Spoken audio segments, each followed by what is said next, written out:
So we are starting a series today, and I want to just to show each week is just a video that that asks people the question of the day, or the week, I should say. So today it's the question of, is God real? That's what's being asked, and so I just want to begin with that video.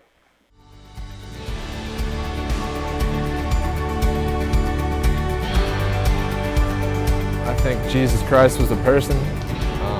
God may just be a power to me. I doubt the existence of a God. I believe in a natural force that guides the universe, but not in a limitless being that controls everything. I don't know if God's real. God is definitely real. God is something that I think everybody should believe in. Yes, God is real. For me, there's no God, but I think it's probably very real for some people, and they have very real actions as a result of that. There's definitely something else out there, for sure.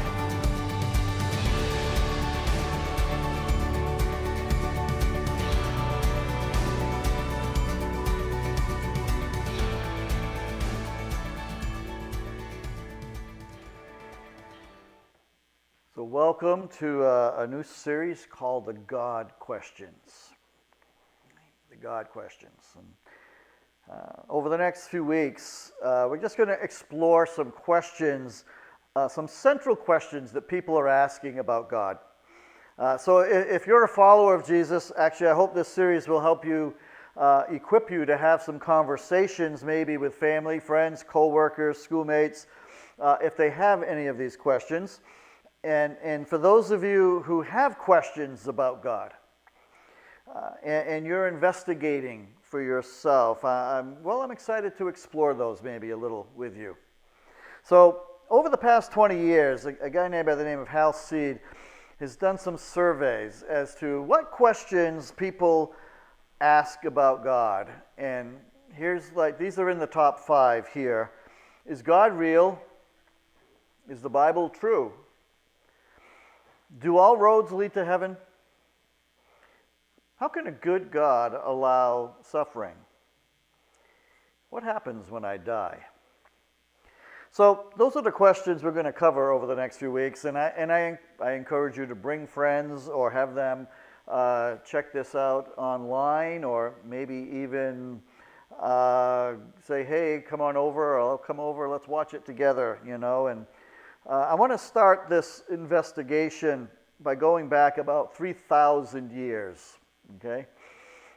So I'm beginning to remember some of those times, This is how many people called me old after my birthday yesterday, right? Yeah. That's all right. I'm sure I called them the same thing.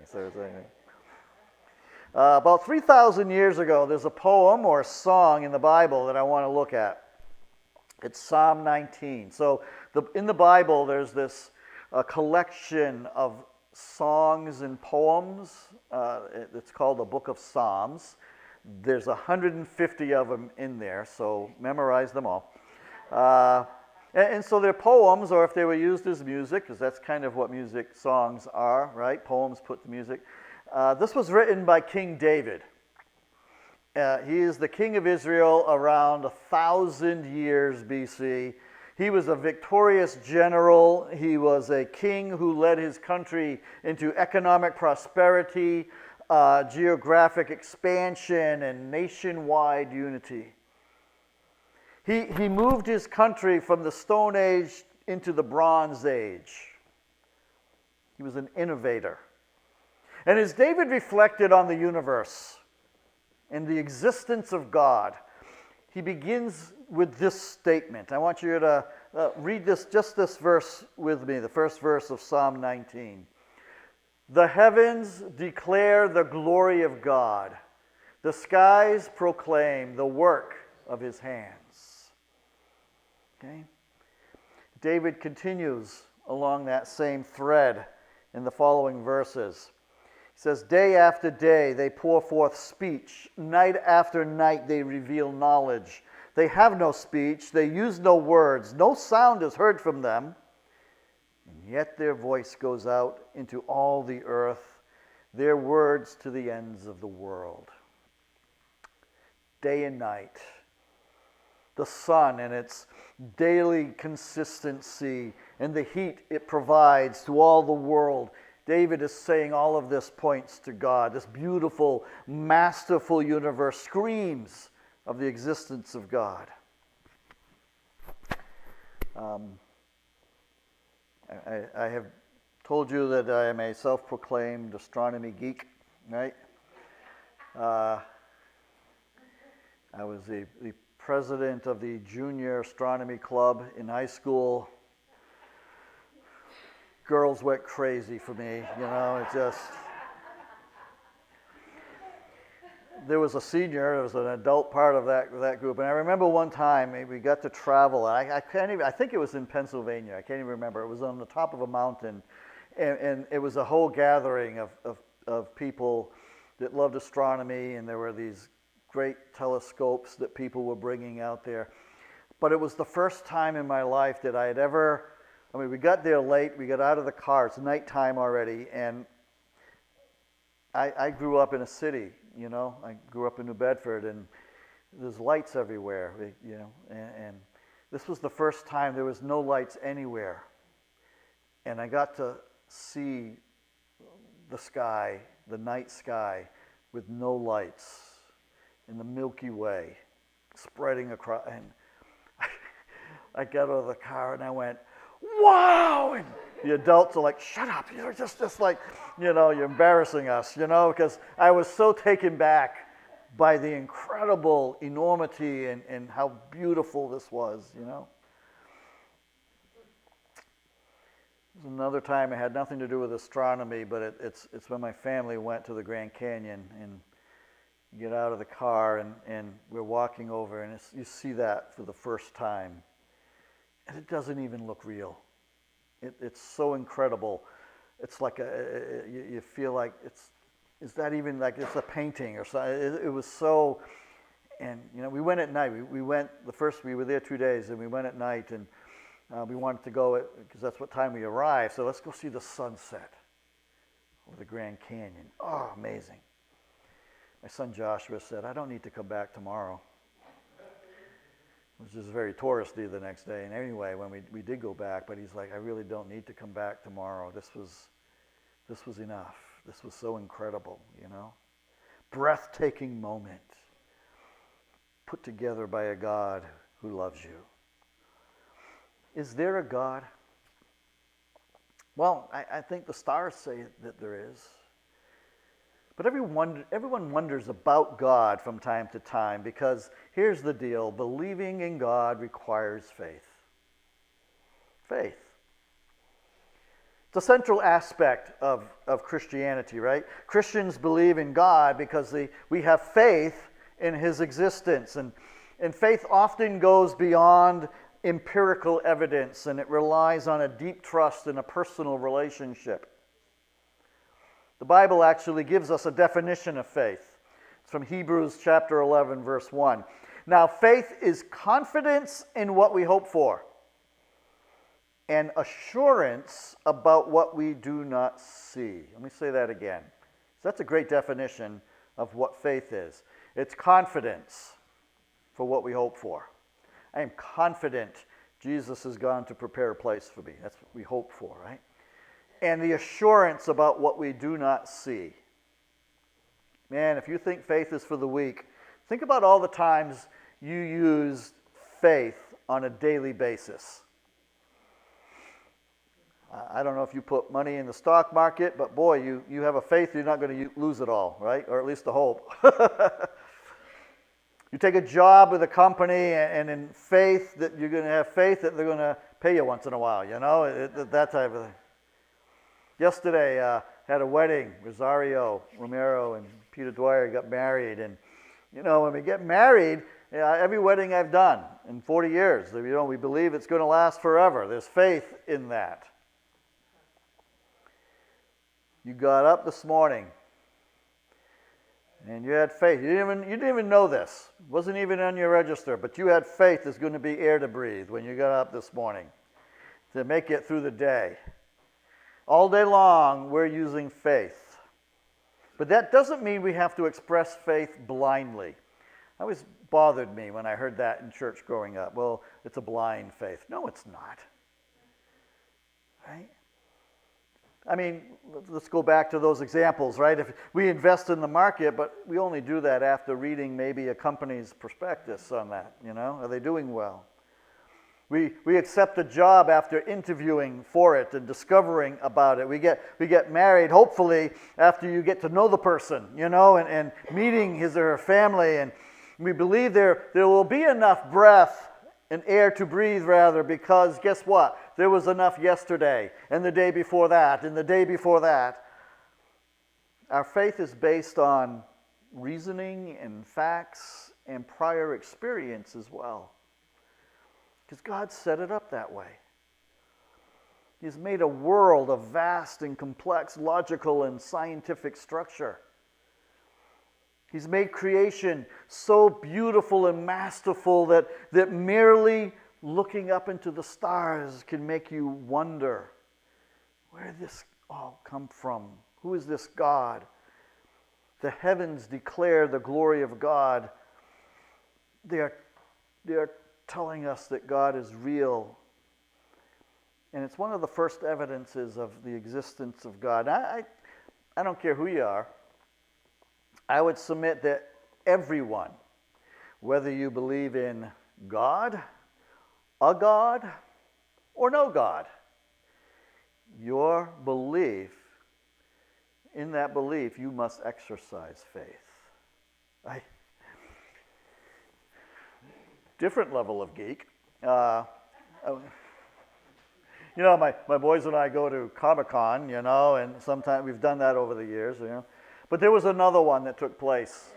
It was called Terracon.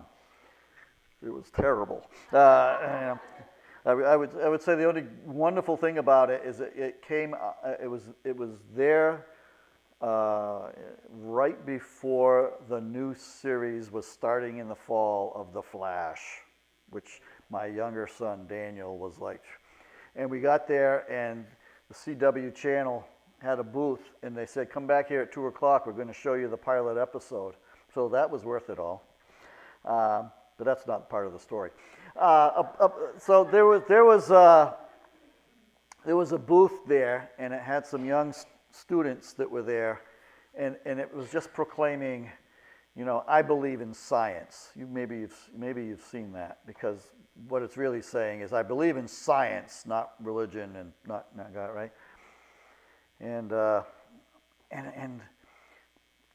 those times where you see something and you have this great answer 2 days later, right? That was me. I wish I could go back and go, I want to talk to you about this. Because I want to go, this is really just another religion. I mean, think about this. Because science, you can't tell me that you believe science already knows everything, because we know that's not true. And that science has had to, at times, correct itself as we gain more information. So sometimes it's going, no, we were wrong about this, but there's so much more to be discovered. So what you're saying is you have faith that science will have the answers. That's faith. And why are you doing this, by the way? Why are you even here? Because you see, we call that evangelism, right? That's what you're doing. And I was just listening to a podcast this past week, and the person was just saying, for a religion, there needs to be these 7 things. And even atheists, if you're atheist, you have 6 out of the 7 already. And now there's even an atheist church, and that 7th would be rituals. So you're even beginning to have that. That's all there. But see, here's the thing. The question of God's existence has been around for thousands of years. Which should tell you, first of all, as much as I know I cannot prove God to anybody scientifically, neither has anyone been able to disprove God. Because it takes faith. It takes faith to believe. It takes faith not to believe in something else. Because nothing seems to have all those answers out there to disprove God. There have been over the centuries like these philosophical arguments, and forgive me as I move a little bit into more lecture than sermon maybe, because it might be worthwhile knowing what a few of them are. Arguments for God. They've been given over the centuries. One of them is called the cosmological argument. Basically, it's the nature of stuff. It's also called the argument of contingency. You should write that down. No, I'm kidding. What it simply means is this. The universe is a huge, complex, marvelously well-ordered place.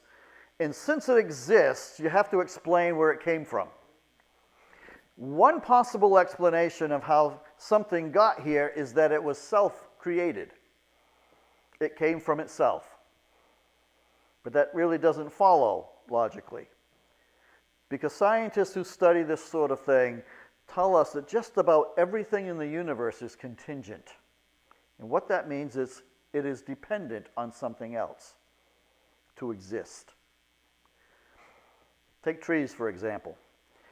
They need air and the sun to exist. In our air, there's carbon dioxide, right? And that's photosynthesis with the sun. They are contingent upon those things to exist. The Patriots, they need players to exist. They need a league to play in. They need an owner to pay them. They would love to have raving fans to cheer them on, and maybe they'll win their first game today. I don't know. They are contingent. I'm showing you the earth. The earth needs the sun, and it has to be like the perfect distance between it, between us and the sun. The sun actually needs the solar system and gravity and a whole host of photo and electrochemical reactions, all to be able to exist. You see, nothing we observe around us is self-caused or self-reliant. In fact, it's easy to conclude that everything that we see did not exist at one time. Now it exists, but it will probably not exist forever. So if everything we observe is dependent on something else and not independent and self-caused, the principle of dependency says, if all that exists is dependent, fragile, and temporary, what is responsible for those? They're all dependent on something. And the answer to that is, well, maybe God. Philosophers go through all kinds of mental gymnastics to try to answer the question. There's another one. It's called the teleological argument. It's not the nature of stuff. It's simply the existence of stuff. Stuff exists. That creates a problem. If nothing exists, we don't have to explain it. But the minute we acknowledge that something is real, we have to come up with an explanation for how it got there. The universe exists. It's real. We live in it. We see it. We hear it. We feel it. We breathe its air. Where did all this stuff that we feel, breathe, smell come from? The law of cause and effect teaches us for every effect there's a cause. I'm wearing a watch. How did it get there? Put it on my wrist this morning, and when I put it on, there's this logo of an apple that has a bite taken out of it that comes up. Right? We know that someone must have designed it and created it. No one argues that. We know that that's true. Cause and effect. For every effect, everything that exists, there has to be something that caused it to exist. That's the teleological argument that philosophers have upheld for years. Let's instead of looking at the whole universe, let's bring it down to something real simple this morning. I want you to look at this.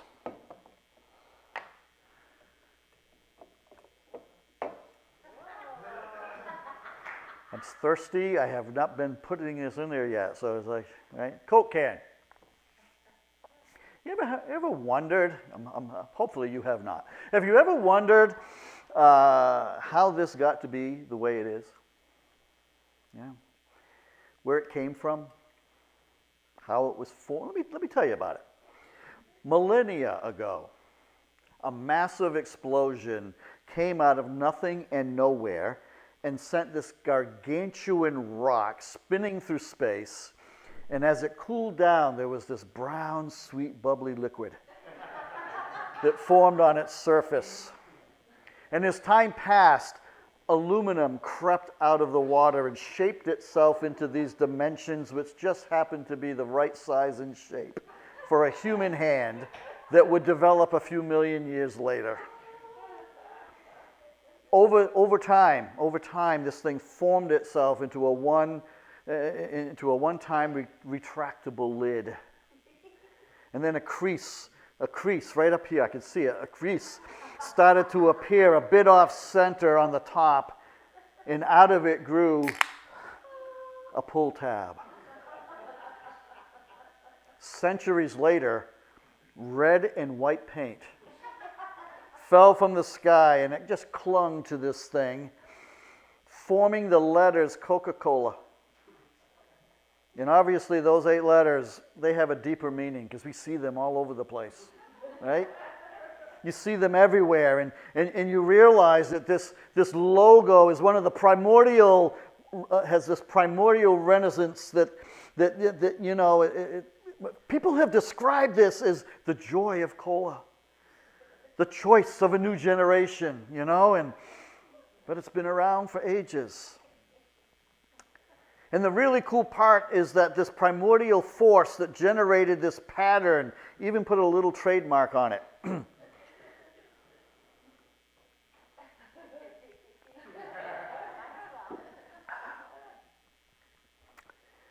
See, the question is, how many scientific explanations about the nature of matter and the origins of the universe would I have to give you to convince you that happened by chance?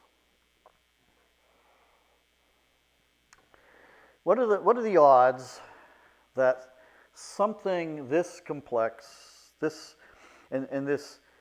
coincidentally useful, comfortable, attractive, and I might add delicious, came about because of a random collision of molecules, atoms? So we don't question that. You know, even just go even simpler, your Connect card. You know, we don't even think about this. It's just a piece of paper, and we know that this didn't happen randomly.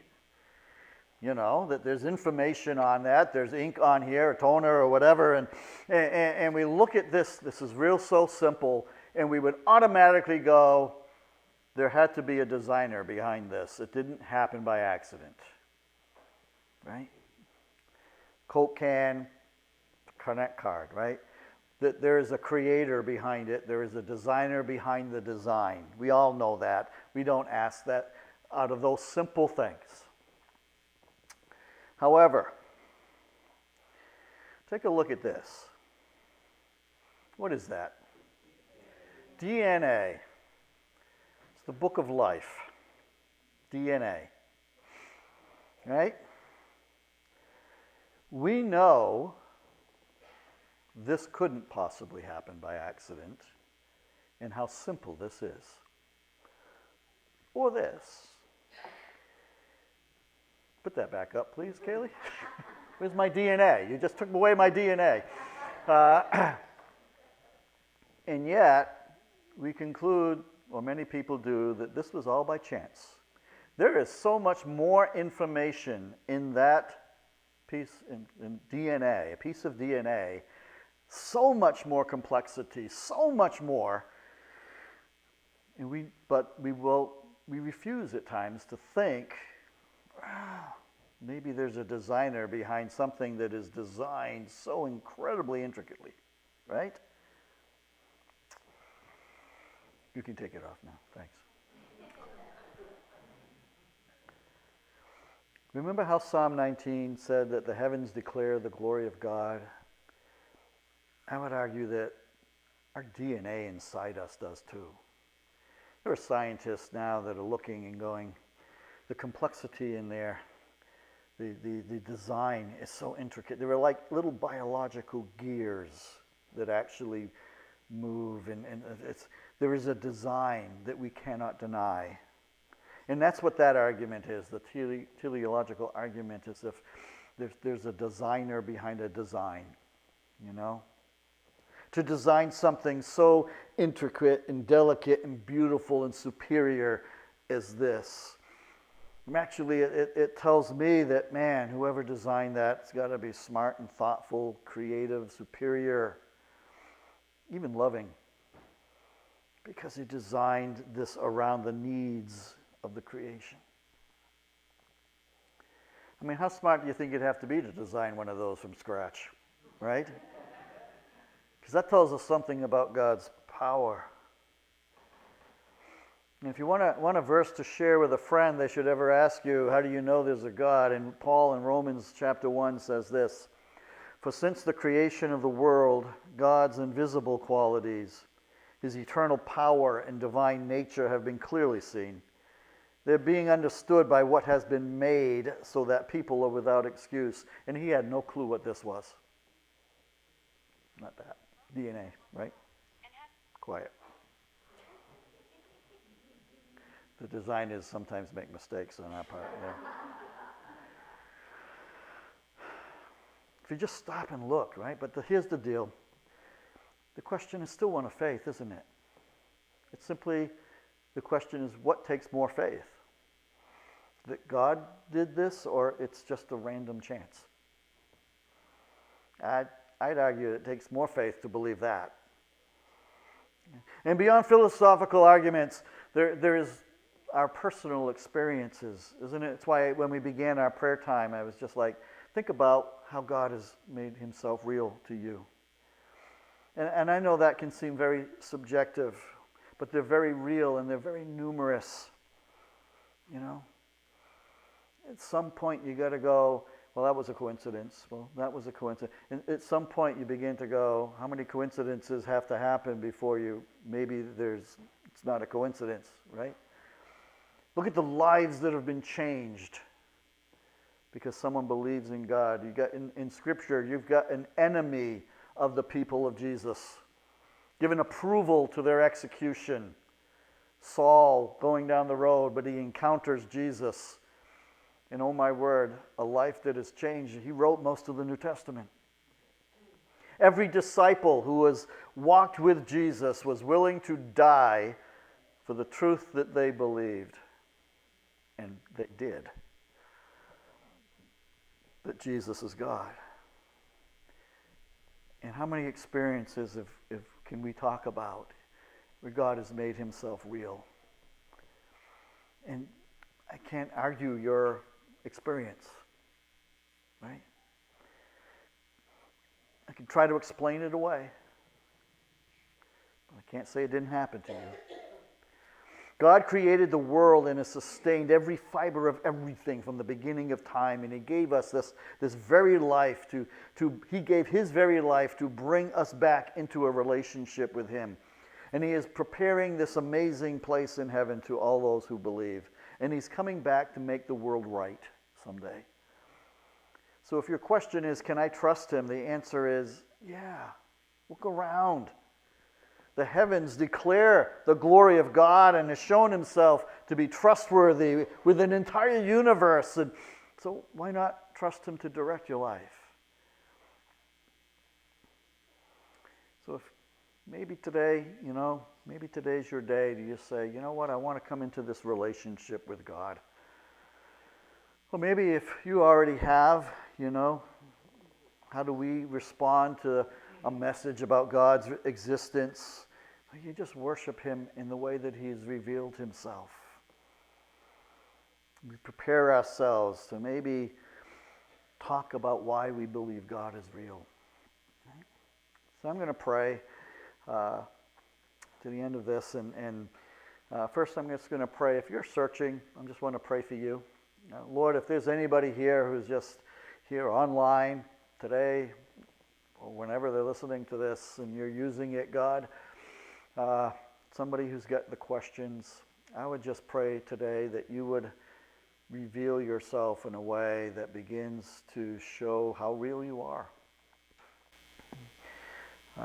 Help us, Lord, to see you and to be seen by you.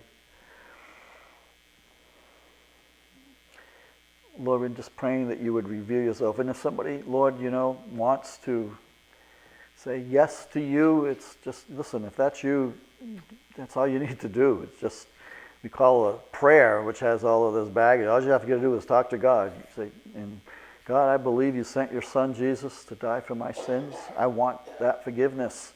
So Lord, I believe that, and I just want you to guide my life. Just talk to God. For all of us, God, who hear that, we do believe, help us, prepare us, equip us, God, to be able to have an answer for the faith that we hold to be able to have conversations. Give us some boldness, God, just to be able to have conversations with people about why we believe and in whom we believe. So God, thank you for revealing yourself. Thank you for the ways you will do that again today and this week in our lives. Pray all this in Jesus' name. Amen.